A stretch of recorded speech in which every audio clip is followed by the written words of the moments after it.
ആയിട്ടാണ്.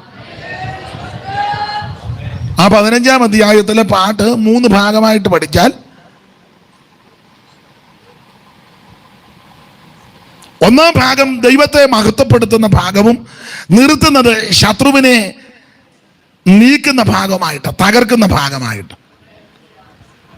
അതിന് തെളിവായിട്ട് നിങ്ങൾ ആ 15-ാം അധ്യായത്തിൻ്റെ 2 മുതൽ 5 വരെയുള്ളത് ഒന്നാം ഭാഗവും 6 മുതൽ അതിൻ്റെ 10 വരെയുള്ളത് രണ്ടാം ഭാഗവും 11 മുതൽ അതിൻ്റെ 16-ാമത്തെ വാക്യത്തിൻ്റെ ആദ്യ ഭാഗം വരെ മൂന്നാം ഭാഗവും ഇങ്ങനെ പഠിക്കണം.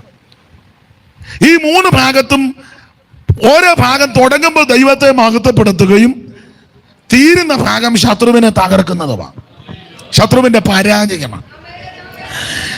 രണ്ടാമത്തെ വാക്യം വായിച്ചേ. എന്റെ ബലവും എന്റെ ഗീതവും. അപ്പൊ ദൈവത്തെ മഹത്വപ്പെടുത്തുക. ഇനി 6-ാം വാക്യം വായിച്ചേ. യഹോവയല്ലേ യഹോവേ, യഹോവേ നിന്റെ വലം കൈ ബലത്തിൽ. അപ്പൊ ദൈവത്തെ മഹത്വപ്പെടുത്തുകയാ. നിന്റെ വലം കൈ ബലത്തിൽ മഹത്വപ്പെട്ടു. ഇനി അതിന്റെ 11-ാം വാക്യം വായിച്ചേ. അപ്പൊ ഈ 3 ഭാഗത്തും ദൈവത്തെ മഹത്വപ്പെടുത്തുക. ദൈവത്തെ ഒരു കാര്യം ദൈവമക്കളോട് പറയാ, നമ്മുടെ പാട്ടിനകത്തെല്ലാം ദൈവനാമം മഹത്വപ്പെടണം. അങ്ങനത്തെ പാട്ടേ പാടാവൂ. അങ്ങനത്തെ പാട്ടാണ് ദൈവം ഇഷ്ടപ്പെടുന്നത്. അല്ലാതെ കൊച്ചുങ്ങളെല്ലാം കൂടെ ഒന്ന് വെച്ച് എൻ്റെ വീട്ടിലാധാരം കുറയുകില്ല എന്നാടാ ചുമ്മാ.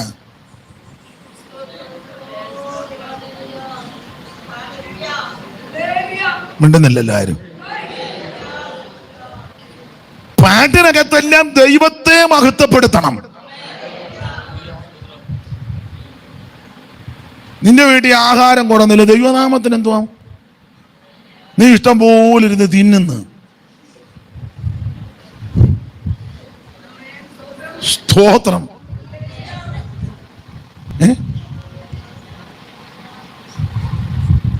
മനസ്സിലാകുന്നില്ലേ?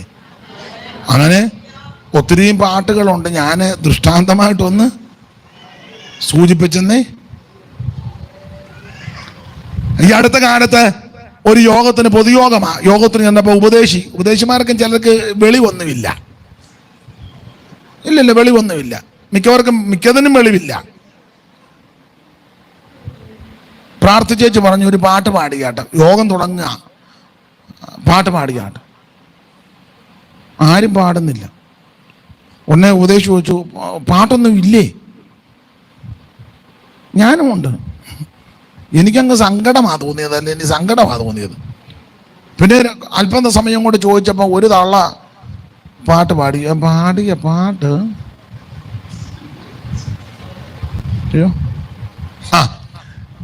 യോഗം തുടങ്ങുക. യാതൊരു വെളിവുള്ള തള്ളയല്ല. വെളിവില്ലെന്നുള്ളതിനെ പാട്ട് കേൾക്കുമ്പോൾ യോഗം തുടങ്ങുമ്പം പാടുക. ഒലിവുമല ഒരുങ്ങിക്കഴിഞ്ഞല്ലോ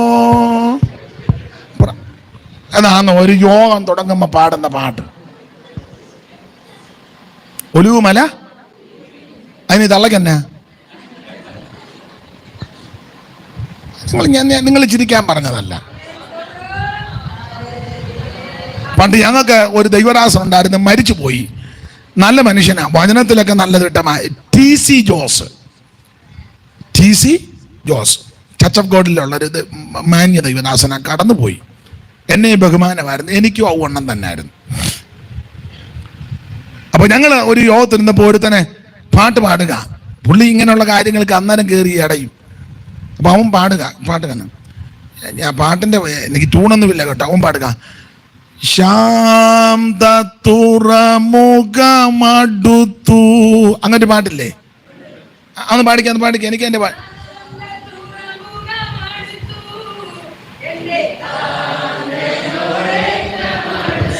അപ്പൊ TC ജോസ് പറഞ്ഞ്, എടാ ശാന്ത തുറമുഖത്തടുത്തതിന് നിനക്കെന്നാ?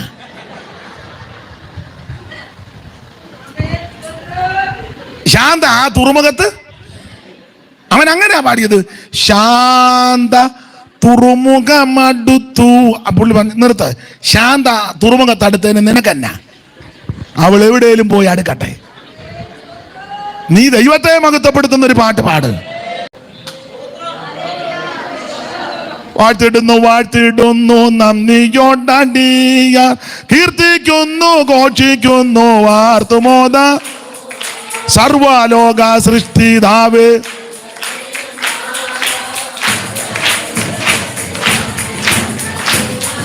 മതി മതി മതി മതി, ഞാൻ ഉദാഹരണമായിട്ട് തന്നേ ഉള്ളൂ.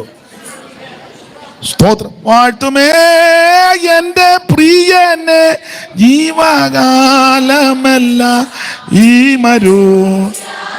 മതി മതി, ഉദാഹരണമായിട്ട് തന്നേ ഉള്ളൂ.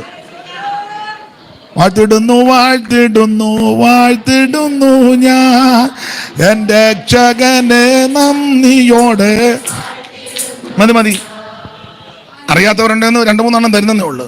സ്തോത്രം ശ്രീ മനുവേലനെ മമ ജീവനെ മഹേജനെ. നല്ല പാട്ടുകളാ. ഒന്ന് രാമൻ പാടുക. ശാന്ത തുറമുഖത്ത്. പുള്ളി എന്നാണ് ചോദിച്ചു, ശാന്ത തുറമുഖത്ത് അടുത്തന്നെ നിനക്കെന്നാ? അവൾ എവിടെയെങ്കിലും പോയി അടുക്കട്ടെന്ന്. അപ്പൊ ഈ പരിജ്ഞാനക്കേടുള്ള ധാരാളം ആൾക്കാരുണ്ട്. നമ്മളെല്ലാം പഠിച്ചോണ്ടല്ല ഇതിനകത്ത് വന്നത്. എന്നാൽ പ്രായമുള്ള ദൈവദാസന്മാരും പക്കല വന്നവരും ചെയ്യുന്നതും പ്രവർത്തിക്കുന്നതും ഒക്കെ കണ്ടും കേട്ടും വേണം പഠിക്കാൻ. അല്ലാതെ ഒരു ബൈബിൾ സ്കൂളിൽ 2 കൊല്ലം പോയിച്ച് 4 പോയിന്റുമായിട്ട് ഇറങ്ങി, പിന്നെ മുഴുവൻ അവനങ്ങ് ഫയർ മീറ്റിംഗാ. ഫയർ കത്തട്ടെ എന്തുവാടാ ചുമ്മാ. കൊച്ചം കടന്ന് കിഴക്കോട്ടും പടിഞ്ഞാട്ടും ഓടുന്നല്ലാതെ ഒരു കടമ്പുമില്ല. ഫയർ.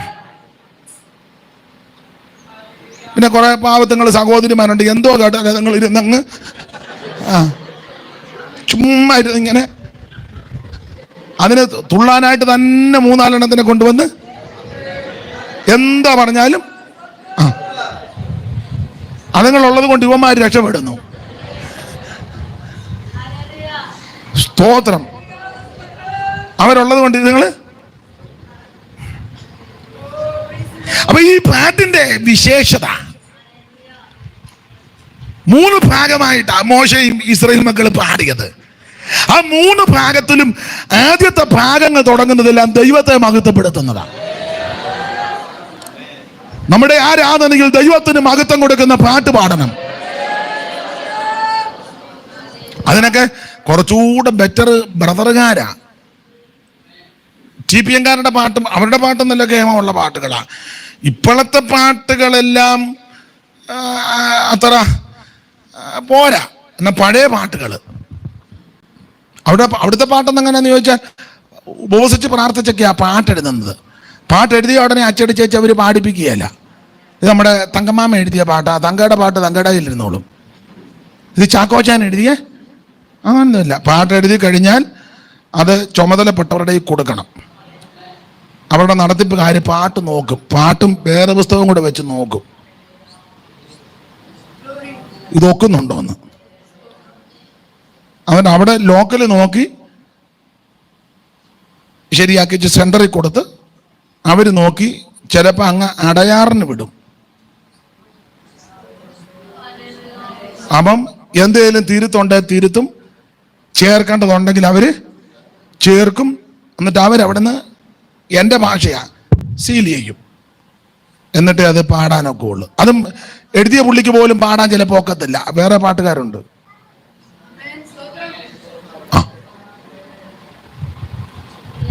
ഇത് നമ്മുടെ അവിടെ അങ്ങനല്ലല്ലോ. ഇന്നലെ രാത്രി എനിക്ക് ദൈവം തന്ന പാട്ടാന്ന് പറഞ്ഞ് ആടി എഴുന്നേറ്റ് അങ്ങ് പാടുക. ഉടനെ അതെല്ലാം കൂടെ വായിച്ചു കൊടുക്കുക. തള്ള അതിനെ തുള്ളുക. സ്തോത്രം. അന്നേരം എഴുതിയതാ, എന്നെ എതിർക്കുന്ന ശത്രുക്കളെല്ലാം. എന്തൊരു അക്രമമാണെന്ന് ഓർത്തോ. അതെ, ഇടയ്ക്ക് ഞാൻ കയറി പറഞ്ഞതേ ഉള്ളൂ. വളരെ സൂക്ഷിക്കണം. ഈ മോശയും ഇസ്രായേൽ മക്കളും പാടിയ പാട്ടിന്റെ വിശേഷത 3 ഭാഗമായിട്ട് തരംതിരിക്കുമ്പോൾ രണ്ടാമത്തെ വാക്യം മുതൽ 5-ാം വാക്യം വരെ 1-ാം ഭാഗവും 6-ാം വാക്യം മുതൽ 10-ാം വാക്യം വരെ 2-ാം ഭാഗവും 11-ാമത്തെ വാക്യം മുതൽ 16-ാമത്തെ വാക്യത്തിന്റെ പ്രാരംഭ ഭാഗം വരെ 3-ാം ഭാഗവും. അങ്ങനെ പഠിക്കുമ്പോൾ ഓരോ ഭാഗത്തും തുടങ്ങുന്നത് ദൈവത്തെ മഹത്വപ്പെടുത്തുക. ആ 2-ാം വാക്യത്തിന്റെ പ്രാരംഭ ഭാഗം വായിച്ചേ. എന്റെ ബലവും എന്റെ ബലവും എന്റെ ഗീതവും യഹോവയത്രേ. Praise the Lord. ഇനി അതിന്റെ 6-ാമത്തെ വാക്യം വായിച്ചേ. യഹോവേ അയ്യോ യഹോവേ നിന്റെ വലം കൈ. അപ്പൊ ദൈവത്തെ മഹത്വപ്പെടുത്തുക. ഇനി 11-ാമത്തെ വാക്യത്തിന്റെ പ്രാരംഭ ഭാഗം. യഹോവേ ദേവന്മാരിൽ നിനക്ക് ആ പാട്ടിന്റെ 3 ഘട്ടമായിട്ട് തരംതിരിച്ച് പിടിക്കുമ്പോൾ 3 ഭാഗത്തും തുടങ്ങുന്നത് ദൈവത്തെ മഹത്വപ്പെടുത്തുക. നമ്മുടെ മഹത്വമൊന്നും പാടില്ല. മഹത്വത്തിന്, സ്തോത്രത്തിന്, സ്തുതിക്ക് യോഗ്യൻ അവിടുന്നാണ്. Price the Lord. അതുകൊണ്ട് ഞാൻ സഹിതം പാട്ട് പാടുന്നവരും കൺവെൻഷനുകളിൽ പാടുന്നവരും ഒത്തിരി പാട്ടുകാർ പല പേരൊന്നും എനിക്കറിയാൻ മേല. നല്ലതാ. സംഗീത ശുശ്രൂഷ വളരെ പ്രാധാന്യം അർഹിക്കുന്നതാ. പാട്ടുകാർക്ക് പ്രത്യേക സ്ഥാനം തന്നെ ഉണ്ട്. ദാവീദിന്റെ കാലത്ത് വരെ പ്രത്യേകമായിട്ട് നിയമിക്കുകയും ചെയ്തു. പുതിയ നിയമത്തിൽ വരുമ്പോഴും പാട്ടിന് പ്രാധാന്യമുണ്ട്. അപ്പോസ്തലന്മാർ രാത്രി കാരാഗൃഹത്തിൽ പിന്നെ പാട്ട് പാടിയതാ. ഇനിയും പാടാനിരിക്കുക നമ്മൾ. വെളിപ്പാട് 15 പഠിക്കുമ്പോൾ ആ പളങ്ക് നദിയുടെ തീരത്ത് മോശയുടെ പാട്ടും കുഞ്ഞാടിന്റെ പാട്ടും പാടി വൈണികന്മാർ വീണ പിടിച്ച് ദൈവത്തെ മഹത്വപ്പെടുത്തുകയാ. സ്തോത്രം. സൈമൺ സാറ് പറഞ്ഞേക്കുന്നത് ഇതെല്ലാം കഴിഞ്ഞേച്ച് അങ്ങ് ചെല്ലുമ്പോഴും ഞാൻ നിന്ന് പാടുവെന്ന. ആനന്ദ കുയിലേ ജീവവസന്ത ഋതു ആരംഭിച്ചില്ലേ. ജീവപ്രദൂതീസിനാനന്ദ കുയിലേ ജീവസന്ത വസു ആരംഭിച്ചില്ലേ. ജീവപ്രദൂതീസിനാനന്ദ കുയിലേ ജീവവസന്ത ഋതു ആരംഭിച്ചില്ലേ.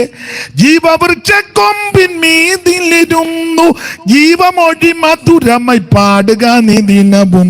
കാരുണ്യ പൂരാ കടലേ കരളലിയുഗദിനമനു കാരുണ്യ പൂരാ കടലേ കരളലിയുഗദിനമനു.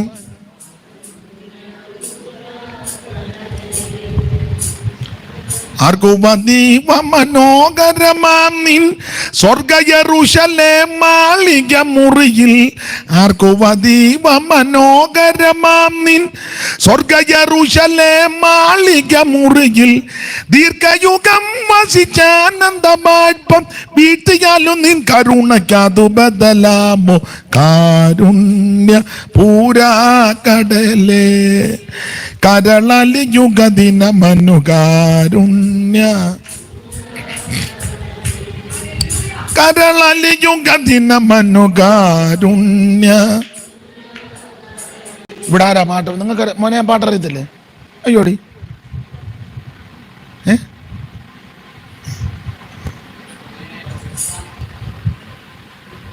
ജീവപറുദീസിനാനന്ദ കുയിലേ ജീവവസന്ത ഋതു ആരംഭിച്ചില്ലേ. ജീവപറുദീസിനാനന്ദ കുയിലേ ജീവവസന്ത ഋതു ആരംഭിച്ചില്ലേ. ജീവവൃക്ഷ മോളെ അങ്ങനെ കൈയടിക്കരുത്. എന്റെ പൊന്നച്ചോ അടിച്ചില്ലെന്ന് അവതാളം അടിക്കരുതേ. ജീവപറുദീസിനാനന്ദ കുയിലേ ജീവവസന്ത ഋതു ആരംഭിച്ചില്ലേ. ജീവപറുദീസിനാനന്ദ കുയിലേ ജീവവസന്ത ഋതു ആരംഭിച്ചില്ലേ. ജീവവൃക്ഷ കൊമ്പിന്മീതിലിരുന്നു ജീവമൊഴി മധുരമായി പാടുക നീ ദിനവും. കാരുണ്യ പൂരാ കടലേ കരളലിയുഗദിനമനു കാരുണ്യ കരളലിയുഗദിന മനുകാരുണ്യ പൂരകടലേ കാരണനായ പരാപരനേയൻ മരണകാരി മകാസുരശീർഷം കാരണനായ പരാപരനേയൻ മരണകാരി മകാസുരശീർഷം തിരയുടച്ചു തകർപ്പതിനായി ധീരതയോടവനിയിൽ അവതരിച്ചോരു കാരുണ്യ പൂരകടലേ കരളലിയുഗദിന മനു കരളലിയുഗദിന മനുകാരുണ്യ നിൻ വല്ലം കൈ നിവർത്തന്നെ തലോടി നിൻമുഖത്താൽ എന്നെ ചുംബനവും ചെയ്തു നിൻ വല്ലം കൈ നിവർത്തന്നെ തലോടി നിൻമുഖത്താൽ എന്നെ ചുംബനവും ചെയ്തു നിന്നുടയ എനിക്കതിമോതിരം ചെരുപ്പും അന്നും ഇന്നും ഒന്നുപോലെ തന്നു പോറ്റുന്നെന്നെ കാരുണ്യ പൂരകടലേ കരളലിയുഗദിന മനുകാരുണ്യ കരളലിയുഗദിന മനുകാരുണ്യ. ഞാന് നിങ്ങളെ വീണ്ടും അഭിനന്ദിക്കുന്നു. കാരണം ഞാന് നിങ്ങൾക്ക് ആദ്യം പറഞ്ഞ ഈ പാട്ട് അറിയത്തില്ല, അപ്പൊ ഞാൻ പാടിയപ്പോൾ നിങ്ങൾ കൂടെ പാടുന്നു. നിങ്ങളെ അഭിനന്ദിക്കുന്നു. നിങ്ങൾക്കത് പാടാനും കേൾക്കാനും ആഗ്രഹവും താല്പര്യവും. എന്നാൽ ചില സഭകളിൽ ചെന്ന് ഞാൻ പാടിയ അയാൾ വായിക്കൊള്ളാത്ത പാട്ടുമായിട്ട് വന്നേക്കുക മെനകേട്. ചില സ്ഥലങ്ങളിൽ ഈ മൂങ്ങാമൂളികളുണ്ട്. എനിക്ക് നിങ്ങളെ ഓർത്ത് ദൈവത്തെ സ്തുതിക്കുന്നു, അഭിനന്ദിക്കുന്നു. ദൈവം നിങ്ങൾക്കെല്ലാം ദീർഘായുഷ്യ നൽകി ബലപ്പെടുത്തട്ടെ. സ്തോത്രം, ഹല്ലേലൂയ. അതിന്റെ ഗുണം എന്നാന്ന് ഈ അടിസ്ഥാനം ശരിയായിരുന്നു. അതാ ഫൗണ്ടേഷൻ ശരിയായതുകൊണ്ട്. ഫൗണ്ടേഷൻ ശരിയാണെങ്കിൽ പണി എളുപ്പം നടക്കും. അല്ല കൂടെ കൂടെ നമ്മൾ അടിത്തറ ഇളക്കേണ്ടി വരും. മേലല്പം പെശക് വന്നാലും നമുക്ക് ഫൗണ്ടേഷൻ ശരിയാ. മൺമറഞ്ഞ നമ്മുടെ കർത്തൃദാസൻ എന്തുവാ ലേവി സുന്ദരൻ ലേവി, അമ്മയുടെ പേര് ഞാൻ വായിച്ചു ജീവി. അത് ഞാൻ ഇടയ്ക്ക് പുസ്തകം നോക്കിയാച്ചാ വന്ന്. പിന്നെ അത് ഞാൻ മേളിരുന്ന് വായിച്ചു. പിന്നെ അത് ഞാൻ വന്നപ്പോൾ എല്ലാം സ്തോത്രം. പൂവച്ചല് അവിടുത്തെ പ്രവർത്തനം അതൊക്കെ ഞാൻ വായിച്ചു. സ്തോത്രം. അത് ഉള്ള നേരം കൊണ്ട് ഞാനതൊക്കെ സ്റ്റോർ ചെയ്തിട്ടുണ്ട്. ദൈവത്തിന് മഹത്വം. ആ അമ്മയെ കണ്ടില്ല, അവർക്ക് വലിയ പ്രതിഫലമാണ്. ഞാനതിലൊരു ഭാഗം വായിച്ചപ്പോൾ അന്തം വിട്ടുപോയി. എന്ത് ചെയ്താലും അമ്മയൊന്നും മിണ്ടുകയില്ല. അവസാനം നീ മിണ്ടത്തില്ലെന്നും പറഞ്ഞ് അമ്മയുടെ വാ പൊളിച്ച് പുള്ളി മുറുക്കി തുപ്പിയെന്ന്. എന്നിട്ടും അമ്മയൊന്നും മിണ്ടിയില്ല. ഞാൻ അന്തം വിട്ടുപോയി. നമ്മുടെ വല്ല പെണ്ണുങ്ങളാണെങ്കിൽ ഇപ്പൊ നേരെ തിരിച്ച മിണ്ടാതിരിക്കടി എന്നാ പറയുന്നത്. മിണ്ടാതിരിക്കുക. അങ്ങേരാന്നെ ഒന്നും മിണ്ടുന്നില്ല. അതിന് ഇപ്പോഴത്തെ സ്ത്രീകള് മിണ്ടരുതെന്നല്ലേ പറഞ്ഞ. അന്നേരം പിന്നെ ഞാൻ മിണ്ടും. എടി നിന്നോടല്ലേ മിണ്ടരുത്. ഞാൻ മിണ്ടും. പക്ഷേ ജീവിയമ്മച്ച് മിണ്ടിയില്ലെന്ന്.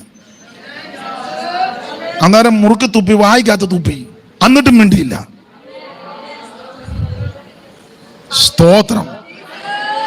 അതാ ഞാൻ പറഞ്ഞ ഫൗണ്ടേഷൻ ശരിയായിരുന്നു.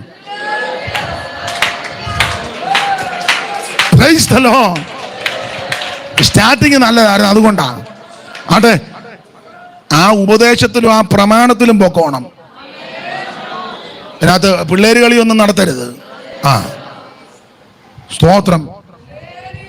ആ ഉപദേശത്തിലും ആ അടിസ്ഥാനത്തിൽ തന്നെ പൊക്കോണം. ദൈവത്തിന് മഹത്വം.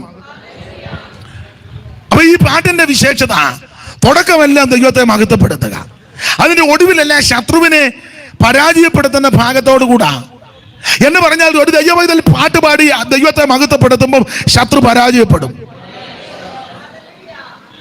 നാം ദൈവത്തെ ആരാധിക്കുമ്പോൾ, ദൈവത്തെ മഹത്വപ്പെടുത്തുമ്പോൾ, ദൈവത്തെ സ്തുതിക്കുമ്പോൾ, ദൈവത്തെ ആരാധിക്കുമ്പോൾ നിനക്ക് വിരോധമായിട്ടുള്ള ആയുധങ്ങളൊന്നും ഫലിക്കത്തില്ല. ശത്രുവിന്റെ പരാജയമാണ്. ആ 5-ാം വാക്യത്തിന്റെ ഒടുവിൽ വായിച്ചേ. 5-ാം വാക്യം എന്നതായി കിടന്ന്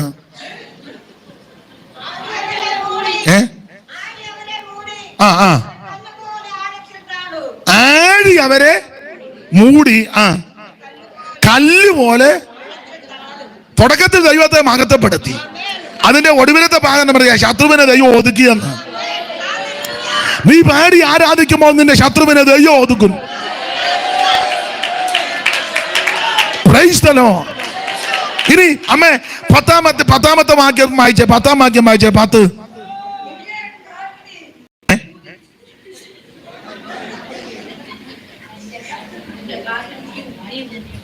വായിച്ചേ. നിന്റെ കാറ്റിനെ നീ ഊതിച്ച് കടലവരെ മൂടി ഈയാൻ പോലെ നാന്നു. എങ്ങനുണ്ട്? തുടക്കത്തിൽ യഹോവേ ദേവന്മാര് നിനക്ക് തുല്യൻ ആരാ? അങ്ങനെ ദൈവത്തെ മഹത്വപ്പെടുത്തി പാടിയപ്പോൾ 2-ാം ഭാഗത്ത് വരികയാ ഈയാൻ താഴും പോലെ താണെന്ന്.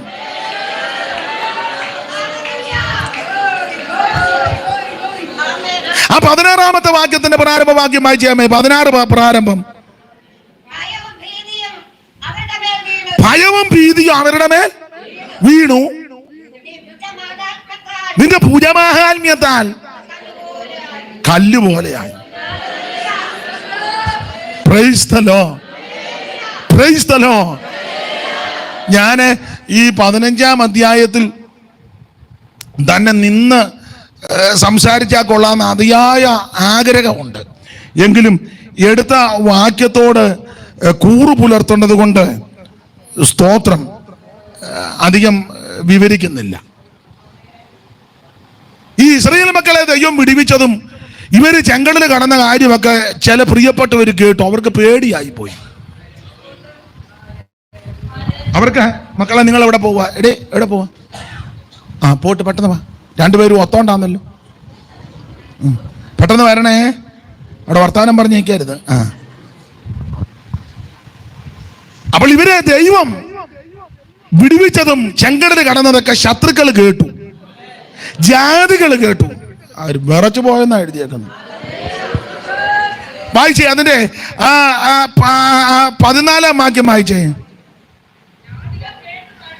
ജാതികൾ കേട്ട് നടുങ്ങുന്നു. നിങ്ങൾ ആരിലും ഞാൻ ഓരോരുത്തർ വായിക്കുന്നതായിരിക്കും നല്ലത്. നിങ്ങൾ എല്ലാവരും കൂടെ പറഞ്ഞാൽ എനിക്കും കുഴയും. ഒന്നുകൂടെ വായിച്ചേ. ജാതികൾ കേട്ട് നടുങ്ങുന്നു. ഫെലിസ്ത്യ നിവാസികൾക്ക് ഭീതി പിടിച്ചിരിക്കുന്നു. ഏദോമ്യ പ്രഭുക്കന്മാർ ഭ്രമിച്ചു, കമ്പം പിടിച്ചു. അടുത്തത് കനാന്യ നിവാസികളെല്ലാം ഉരുകിപ്പോകുന്നു. അപ്പൊ ദൈവം ഇവരെ വിടിവിച്ചതും ഇവർ പാടി ദൈവത്തെ മഹത്വപ്പെടുത്തിയപ്പോൾ ദൈവം ഇവർക്ക് വേണ്ടി വൻക്രിയ ചെയ്തു. ചെങ്കടലിനെ ശാസിച്ചു, അത് ഉണങ്ങി. ശത്രുവിനെ ഈയാൻ താഴ്ത്തും പോലെ താഴ്ത്തി. വെള്ളം 2 വശത്തും മതിലായിട്ട് നിന്നു. വെള്ളം കൊണ്ടുള്ള മതിൽ, വെള്ളമതിലല്ല, വെള്ളമതിലെന്ന് പേര് പറയരുത്, വെള്ളം കൊണ്ട് മതില്. ആടി കല്ല് പോലെ ഉറച്ചെന്ന് എന്ന് പറഞ്ഞാൽ ഐസ് കട്ടയാക്കി നിർത്തി. ഒറ്റ ശാസന ശാസിച്ചപ്പം വെള്ളം ഐസ് കട്ടയായി എന്ന് പറഞ്ഞാൽ ഒറ്റ ശാസനയ്ക്ക് ഫ്രീസറാക്കി വെച്ചു. നമ്മൾ ഈ അടുത്ത കാലത്ത് ആ ഫ്രിഡ്ജും ഫ്രീസറും എല്ലാം തമ്പുരാനാന്ന് ഒരൊറ്റ ശാസന ശാസിച്ചപ്പം വെള്ളം ആണ്ട ഫ്രീസ് ചെയ്ത് കട്ടിക്ക് നിൽക്കുക. ഈ വിഷയം ജാതികൾ കേട്ടു. ആദ്യം കേട്ടത് ഫെലിസ്ത്യരാ. പേടിച്ചു പോയി. ദൈവം തൻ്റെ ജനത്തിന് വേണ്ടി ചെയ്യുന്നത് മറ്റുള്ളവരെ അറിയുകയും കേൾക്കുകയും ചെയ്യുമ്പോൾ നമ്മൾ അവരെ പേടിപ്പിക്കേണ്ട, അവർ തന്നെ ഭയപ്പെട്ടോളും.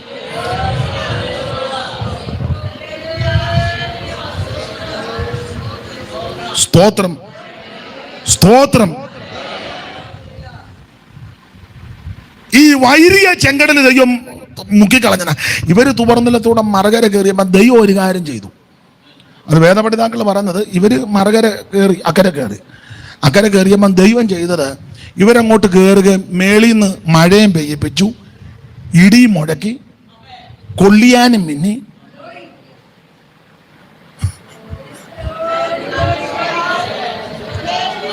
അവരക്കരെ കയറിയപ്പോ ദൈവം മേളി നീടി വെട്ടിച്ചു, മഴ പെയ്യിച്ചു, കൊള്ളിയാനും മിന്നി. അപ്പൊ ഈ വെള്ളം ഇങ്ങോട്ട് വന്ന് മേളിൽ നിന്ന് മഴയും കൂടെ വന്ന് അടിച്ചു തൂത്തു. നിങ്ങളെ തെളിവ് ഈ കൊള്ളിയാൻ മിന്നിയെന്ന് ഇടി വെട്ടിച്ചെന്നും മേളിൽ നിന്ന് മഴ പെയ്തെന്ന് വാക്യം ഒന്ന് വായിച്ച്. പുറപ്പാട് പുസ്തകം തപ്പി ഊപ്പാട് വന്നാൽ കാണുകയില്ല, അവിടെ ഒന്നുമില്ല. താള് മറിക്കാന്നല്ലാതെ. നിങ്ങൾ 77 സങ്കീർത്തനം എടുത്തേ, 77 15 മുതൽ വായിര്. തൃക്കൈ കൊണ്ട് നീ നിന്റെ ജനത്തെ വീണ്ടെടുത്തിരിക്കുന്നു, യാക്കോബിന്റെ യോസേഫിന്റെ മക്കളെ തന്നെ മിസ്രയീമിൽ നിന്ന് പുറപ്പെടുവിച്ച വിഷയമാ. ദൈവമേ, വെള്ളങ്ങൾ നിന്നെ കണ്ടു, വെള്ളങ്ങൾ നിന്നെ കണ്ടു ഭ്രമിച്ചു, ആഴികളും മുറച്ചു പോയി. അടുത്തത് മേഘങ്ങൾ വെള്ളം എന്ന് പറഞ്ഞ മേളിൽ നിന്ന് മഴ പെയ്തെന്ന്. മേഘങ്ങൾ വെള്ളം ചൊരിഞ്ഞു. അടുത്തത് ആകാശനാദം മുഴക്കി, എന്ന് മിന്നല് പരക്കെ പരന്നു.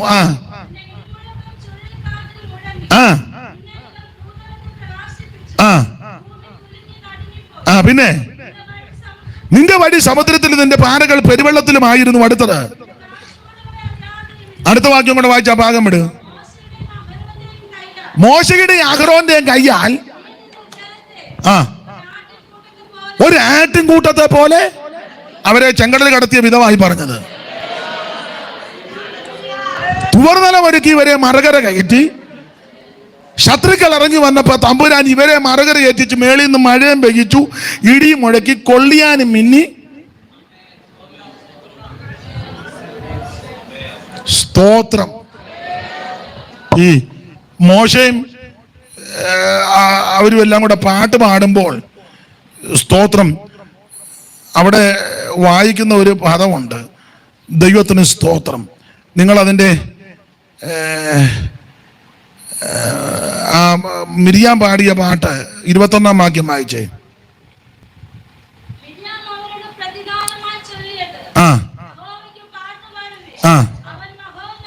അവൻ മഹോന്നതൻ, കുതിരയെയും അതിന്മേൽ ഇരുന്നവനെയും അവൻ കടലിൽ തള്ളിയിട്ടിരിക്കുന്നു. അപ്പൊ കുതിരയെയും അതിന്മേൽ ഇരുന്നവനെയും കടലിൽ. വേദപഠിതാക്കൾ പറഞ്ഞ കൊള്ളിയാനും ഇടിയും കൂടെ വന്നപ്പം കുതിരപ്പുറത്തൊരു താഴെ വിട്ടു. തെളിയിടുക. അവൻ കുതിരപ്പുറത്ത് ഇങ്ങനെ ഇരിക്കുക, കണ്ടിട്ടില്ല ഇരിക്കുന്നേ, അത് വേറെ കേസാ. മേളിൽ നിന്നൊരു ഇടി വെട്ടിയപ്പോ അവൻ മറിഞ്ഞ താഴെ വീണു. വേറൊരു ഭാഗത്ത് എഴുതിയേക്കുന്നത് മോശയുടെ പാട്ടിലുണ്ട്, അവരുടെ രതിപ്രവരന്മാർ. അങ്ങനെ അവരുടെ 4 വാക്യം വായിച്ച 15:4.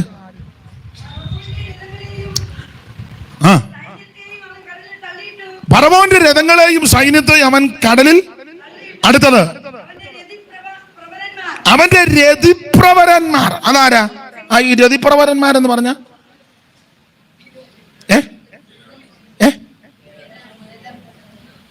രതിപ്രവരന്മാർ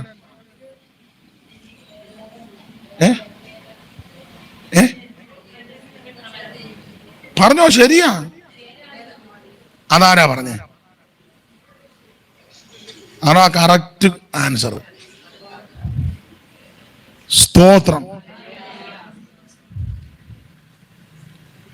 വളരെ മിടുക്കന്മാരാകുന്ന ശക്തന്മാരാകുന്ന തേരാളികള്, രതിപ്രവരന്മാർ. ഈ 600 സെലക്റ്റഡ് ആയിട്ടുള്ള രഥങ്ങളല്ലേ, ആ രഥം തെളിച്ചവരാ രതിപ്രവരന്മാർ. സെലക്റ്റഡ്, ഇസ്രായേലിലെ സെലക്റ്റഡ് ആൾക്കാരെയാ കൊണ്ടുവന്നേ രതിപ്രവരന്മാർ എന്ന് പറഞ്ഞ നല്ല കഴിവും മികവും ഉറ്റ തേരാളികൾ. അതുകൊണ്ട് രഥം തെളിക്കുന്നവരെല്ലാം ഓർത്തോണം, നിന്റെ ഗതി മനസ്സിലായില്ല.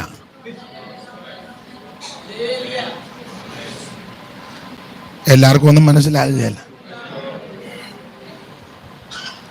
നിങ്ങൾക്ക് മനസ്സിലായി കാണുമല്ലോ.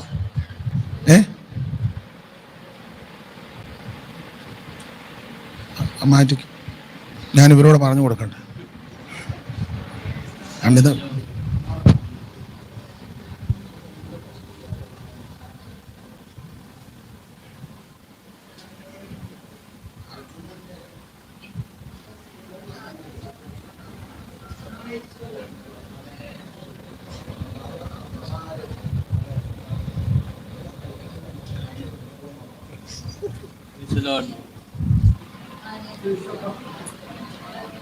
നിങ്ങൾ ചിന്തിക്കുക. അപ്പോൾ ഈ പാസ്റ്റർ തന്നെ അവരോട് പറഞ്ഞ് അത് യോഗം കഴിയുമ്പോൾ അവരോട് ചോദിച്ചാൽ മതി, അവർ പറഞ്ഞു തരും.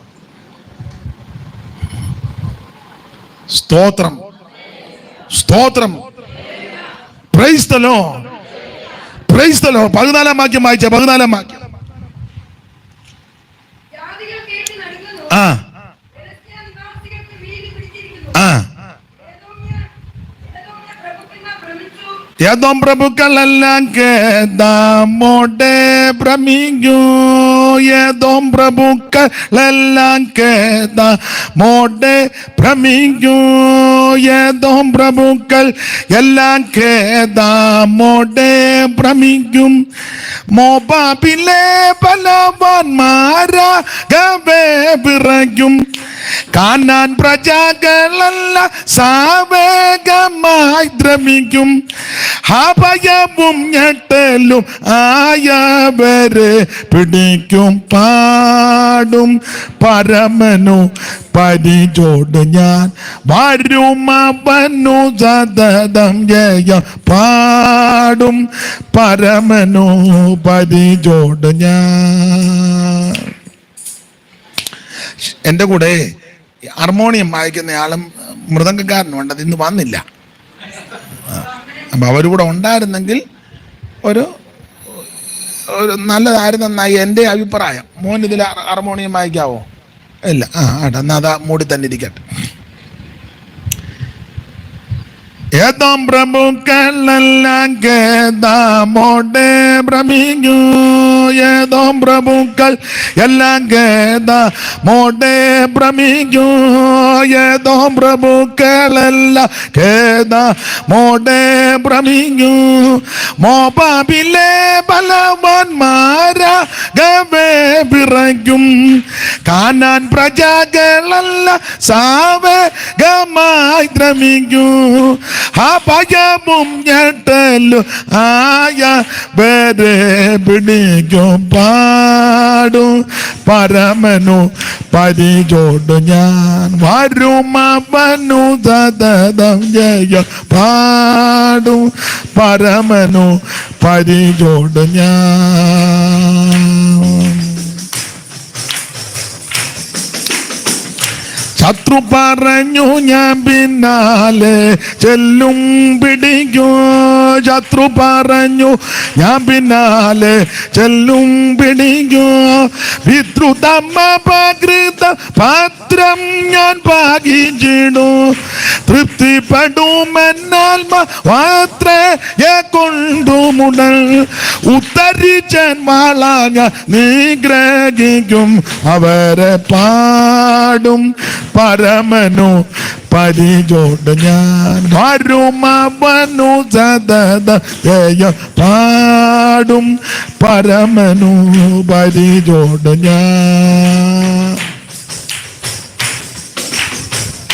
ഉൾപ്രവേശിപ്പിച്ചു നിൻ സൽപൂരത്തിൽ അവരെ, ഉൾപ്രവേശിപ്പിച്ചു നിൻ സൽപൂരത്തിൽ, ഉൾപ്രവേശിപ്പിച്ചു നിൻ സൽപൂരത്തിൽ അവനെ.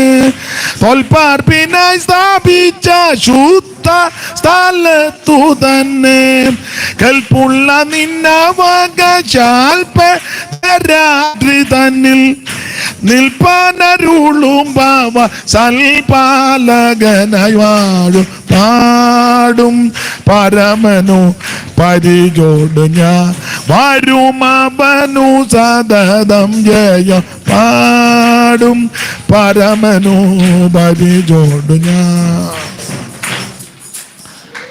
അപ്പൊ ശ്രദ്ധിക്കുക, ഓടിച്ച് പറയാം.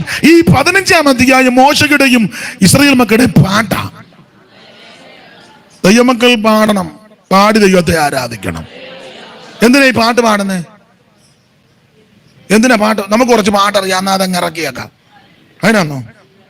എന്തിനാ പാട്ട് പാടുന്നത്? ആ സന്തോഷമുള്ളവര് പാട്ട് പാടട്ടെ. നിങ്ങൾ കഷ്ടം അനുഭവിക്കുന്നത് സ്തോത്രം, ഹല്ലേലൂയ. ഒത്തിരി വാക്യങ്ങളുണ്ട്. ഒരു വാക്യം ഒന്ന് വായിച്ചോ, പാടാൻ കാരണം 13-ാം സങ്കീർത്തനം 6-ാം വാക്യം. സങ്കീർത്തനം 13-ന്റെ 6. ഉറക്കെ യഹോവ എനിക്ക് നന്മ ചെയ്തിരിക്കൊണ്ട് അത്രേ ഉള്ളൂ. യഹോവ എനിക്ക് നന്മ ചെയ്തിരിക്കൊണ്ട് ഏറ്റവും വലിയ നന്മ ക്രിസ്തുവിനെ ലഭിച്ചതാ.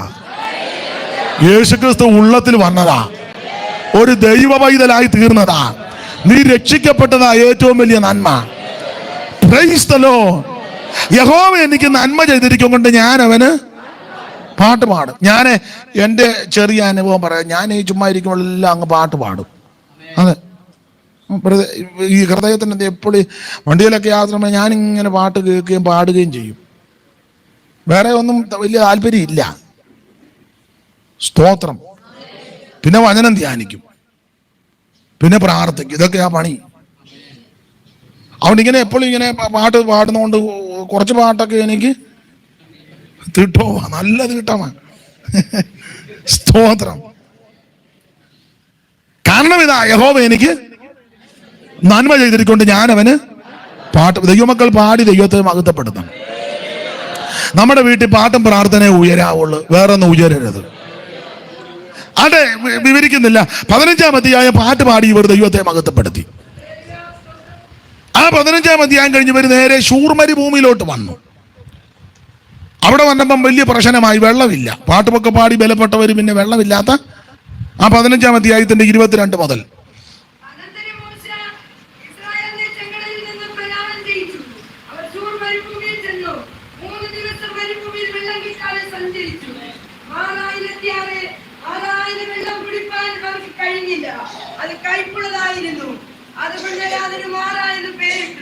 അപ്പോൾ ജനം ഞങ്ങൾ എന്ത് കുടിക്കും എന്ന് പറഞ്ഞു മോശയുടെ നേരെ പെരുവരുത്തു.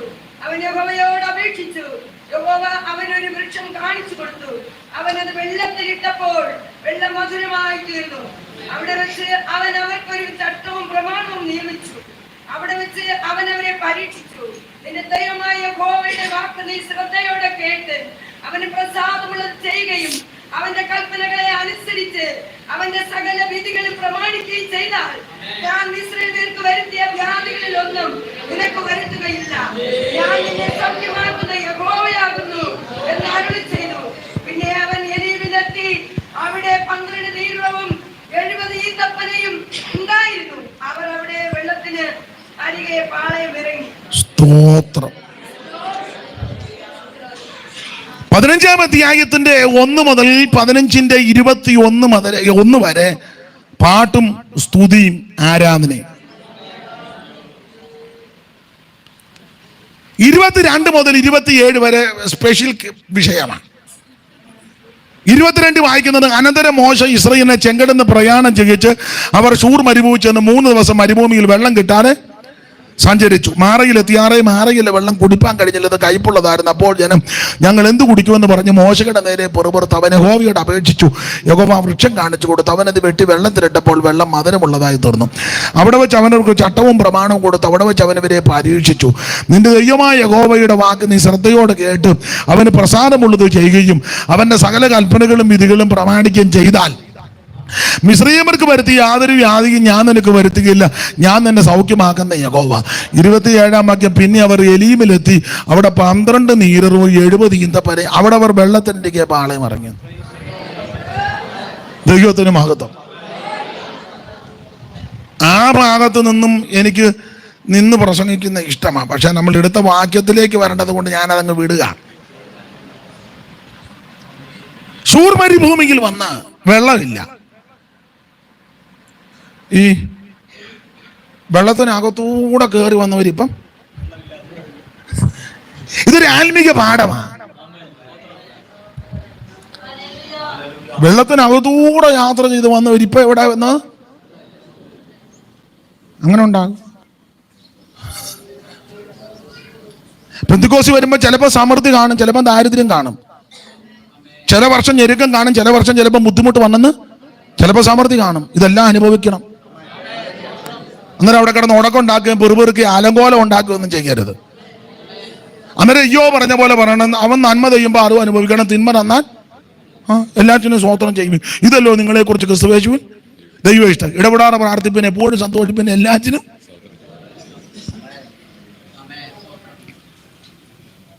വെള്ളത്തിനകത്തൂടെ ഇവർ യാത്ര ചെയ്ത് ഇഷ്ടം പോലെ വെള്ളം.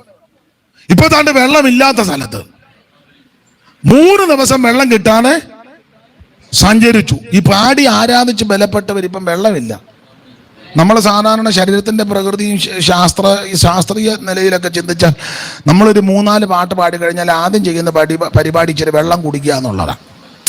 ഒരു 5-6 പാട്ട് പാടിക്കഴിഞ്ഞാൽ ചെയ്യുന്ന രീതി ഇച്ചിരി വെള്ളം. എന്തിന്? ചുമ്മാ ഒരു പാട്ടും പാടാതെ ചുമ്മാ ഇരുന്ന് വെള്ളം കുടിക്കുന്നവരുണ്ടല്ലോ. വീട്ടിൽ നിന്ന് വരുമ്പോഴേ ഒരു 1 ലിറ്റർ കുപ്പിയും വെള്ളമായിട്ട് കൈ ഒടിക്കുകയില്ല, പാടുകയില്ല, പ്രാർത്ഥിക്കത്തില്ല, ചുമ്മാ ഇരുന്ന് വെള്ളം കുടിച്ചോണ്ടിരിക്കുക. അപ്പൊ പിന്നെ പാടുന്നവന്റെ കാര്യമോ?